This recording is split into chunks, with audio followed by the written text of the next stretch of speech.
Përshëndetje. Miku i ngushtë është ai personi të cilit i thua vetëm ty po ta tregoj. Dhe zakonisht, sa po e thua këtë fjali, universi qesh, sepse historia njerëzore na ka mësuar diçka të thjeshtë. Diçka që i thuhet një qenie njerëzore, teknikisht nuk është më sekret. Ne kemi një ide romantike për miqësinë. Besojmë se afërsia emocionale është një lloj kontrate morale e përjetshme, që nëse sot qajmë bashk, nesër do të mbrojmë njëri tjetrin me dhëmb. Psikologjikisht, kjo është dëshirë, jo garanci. Sekretet ekzistojnë sepse njeriu nuk është ndërtuar për t'i mbajtur të gjitha vetëm. Truri kërkon lehtësim, rrëfimi ul ankthin, ul tensionin, krijon ndjesinë e lidhjes. Kur tregon një sekret, nuk po kërkon zgjidhje, po kërkon të mos jesh vetëm me të, dhe kjo është shumë njerëzore.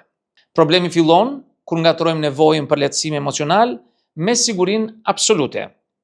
Miku i ngushtë nuk është kasafort banke. Është një njeri me humor të ndryshëm, me xhelozi, me ego, me momente dobësie. Sot të do, nesër zgënjehet. Pas nesër ndryshon jetë. Sekreti yt ndërkohë mbetet po aty. Një nga gabimet më të mëdha është ideja se ai ose ajo nuk është i tillë. Askush nuk është i tillë, derisa të bëhet. Njerëzit nuk tradhtojnë sekrete sepse janë të këqij. I tradhtojnë sepse ndodhen në rrethana të tjera emocionale. Dhe emocionet janë të pabesueshme si notar. Dhe pikpamja psikologjike, ndarja e sekreteve krijon lidhje pushteti. Kush di shumë për ty, ka akses. Jo domosdoshmërisht për të të dëmtuar, por për të të ndikuar sa më shumë ke zbuluar, aq më e vështirë bëhet të largohesh pa ndier frikë, faj apo varësi. Këtu vlen të bëjmë një dallim të rëndësishëm. Jo çdo sekret është i barabartë. Ka sekrete emocionale, ka dhe sekrete faktike.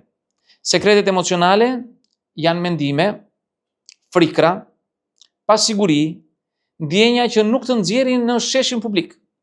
Këto zakonisht janë të sigurta për t'u ndarë. Nuk të shkatërrojnë jetën nëse dalin. Sekretet faktike janë tjetër punë. Janë ato që nëse dalin ta ndryshojnë realitetin, të prishin marrëdhënie, reputacionin, punën dhe familjen. To nuk janë për tavolinë kafeje, sado e ngushtë jetë miqësia. Rregulli pa shkruar, por i shëndetshëm është ky: thuaj si ndihesh, jo gjithçka që ke bërë. Mund të thuash jam i humbur, por jo çdo detaj që të komprometon. Mund të thuash kam bërë gabime, pa hyrë në kapituj që më vonë do të dohet të mos ekzistonin fare. Një tjetër iluzion i zakonshëm është besimi se miku i ngushtë është gjithmonë në anën tënde. Në realitet, çdo njeri është në anën e vetes së tij, gjithashtu edhe ti. Kur interesat përputhen, miqësia lulëzon. Kur përplasen, morali bëhet elastik. Psikologjia e kontrollit është brutalisht e sinqertë. Njerëzit, kur ndihen të lënduar, gjen justifikime për të bërë gjëra që më parë i konsideronin të pa imagjinueshme. Nuk do ja tregoja kurrë. Kthehet në po të mos e kisha bërë këtë, jo nga likësia, por nga racionalizimi emocional. Shpesh njerëzit ndajnë shumë sekrete sepse kanë uri për miratim. Duan të dëgjojnë je normal.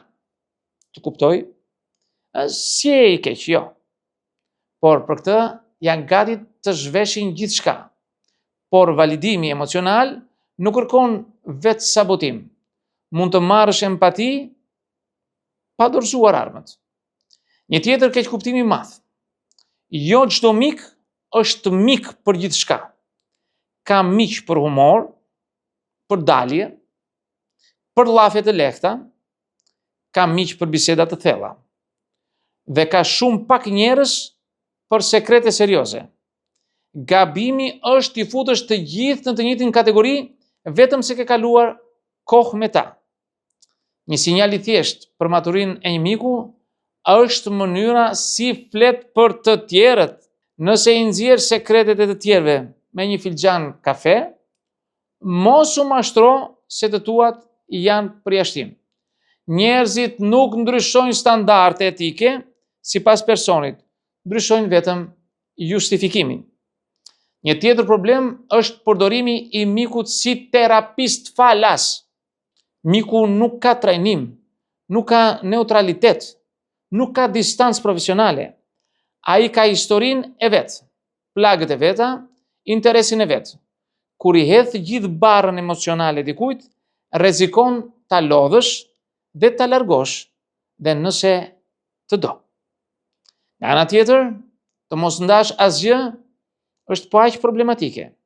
Izolimi emocional krijon ngurtësi, cinizëm dhe ndjenje se askush nuk të kupton. Çështja nuk është të mbyllesh, por të selektosh, të ndash me mend, jo me impuls. Çdo sekret duhet të kaloj 3 filtra të thjeshtë. A më letëson realisht apo thjesht më bën të ndihem i ekspozuar? A mund të jetoj me pasojat nëse dalin? Apo e ndaj këtë lidhje? Apo po e bëj për të zbrazur? Një mik i vërtet nuk ka nevojë të di çdo kapitull të jetës sate që do të doje. Afërsia nuk matet me sasinë e rrëfimeve, por me cilësinë e pranisë. Ka njerëz që din pak për ty, por janë aty kur ke nevojë. Dhe ka të tjerë që din gjithçka, por zhduken sapo situata bëhet e vështirë. Maturia emocionale nuk është mbyllje, është inteligjencë. Të jesh i hapur pa qenë naiv, të jesh i sinqert pa qenë i pambrojtur, të dish se jo gjithçka që ndjen duhet të bëhet informacion publik. E në fund përgjigjja nuk është sa sekrete, por cilat sekrete. Thuaj aq sa të çliron, jo aq sa të lidh duart, sepse miku i ngushtë është përkrahas emocional, jo hard disk rezerv. Dhe kush e kupton këtë, ruan dhe miqësinë, ruan dhe veten. Miq, këtë do të thosha në këtë video, unë ju falenderoj për vëmendjen. Nëse dëshironi mund të bëni komentet tuaja, por mos harroni asnjëherë të bëni subscribe në kanalin tim për të marrë video tjetër pas here. Edhe në videon tjetër. Mirë takofshi.